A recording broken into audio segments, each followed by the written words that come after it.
Welcome to the Savage Executive Podcast, where we lead with clarity, build with strategy, and multiply what matters.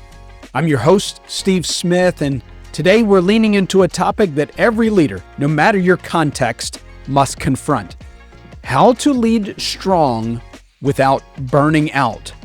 This is episode 7, Leading Without Burnout.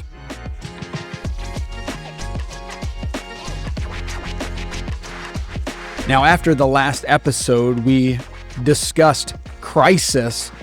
Sometimes that leads us to burnout, and hopefully you're getting clarity in your crisis moments.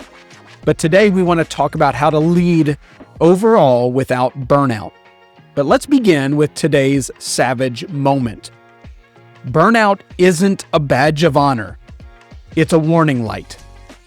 Somewhere along the way, many leaders started believing that exhaustion equals excellence, that being busy means being important, that sacrificing everything for the mission is somehow noble. But here's the truth. You can't lead people well if you're falling apart on the inside. Leadership isn't about grinding until you collapse. It's about being healthy enough mentally, emotionally, spiritually, and physically to last, to grow, to multiply. I want to walk you through what I've learned, both from experience and from walking alongside other leaders, about building a life and leadership rhythm that can stand the test of time. In my own leadership journey, I've had moments where the pace nearly took me out. Seasons where I was so task-driven, so performance-oriented, that I began to confuse exhaustion with impact. In one of those seasons, I remember sitting in my office with my to-do list complete, but my energy completely gone. Not just physically, but emotionally empty. And I realized sustainability isn't about getting through today. It's about being able to show up strong next month, next year, and 10 years from now. That realization changed everything. I began to build new patterns in my life, ones I still follow today. That's what I want to share with you today.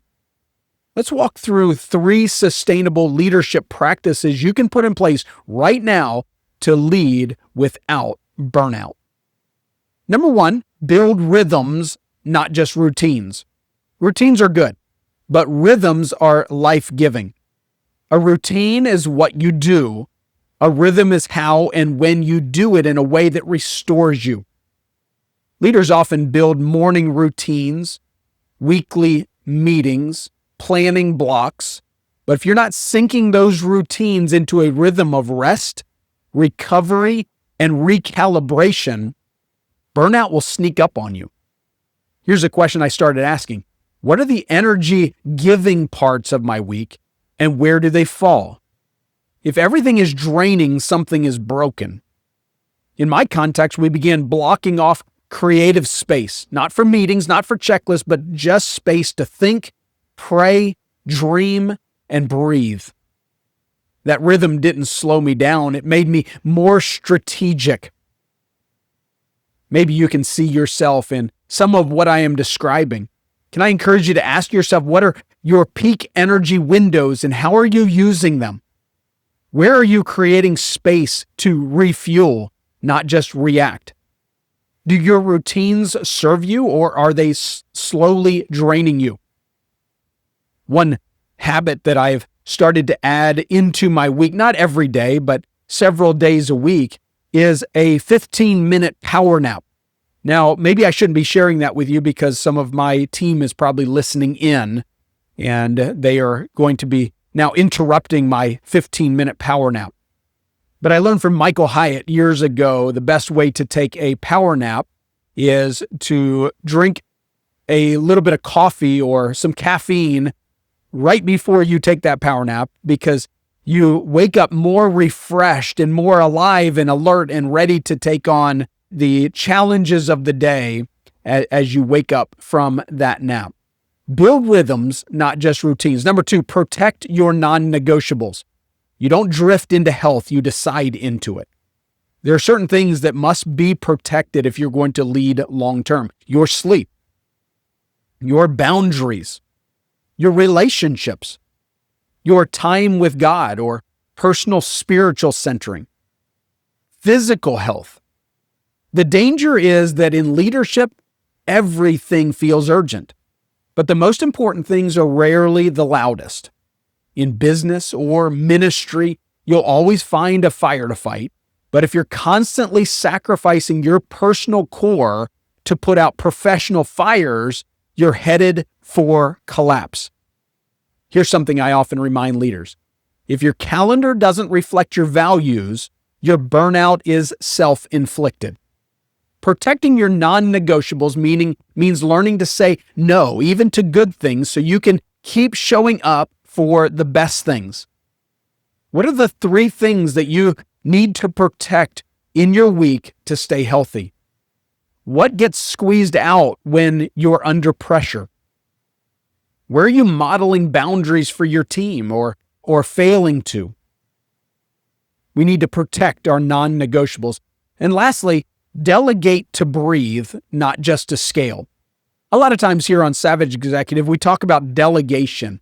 We usually think of delegation as a business growth strategy, but it's also a burnout prevention strategy. There are things you're doing today that someone else could do with the right training, trust, and clarity. Every task that you delegate isn't just about time. It's also about mental load. Decision fatigue is real, and if everything runs through you, your leadership will hit a ceiling. In my own team, we started mapping out not just who does what, but who owns what. That shift allows us to go from a constant oversight to giving others room to rise. Delegation isn't abdication, it's empowerment. What's one thing you're holding on to that you could delegate this week? Where are you micromanaging because you haven't built trust or training? What's costing you peace that doesn't require your personal attention? Let's get practical. Here's your anti-burnout challenge for the week. Let me encourage you to block an hour this week on your calendar for intentional rest or recovery. Also, identify one boundary that you need to reestablish. Protect it.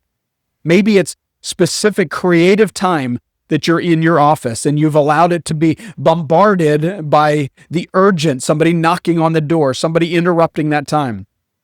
Use a do not disturb on your office door. Use do not disturb on your devices so that nothing gets into that space.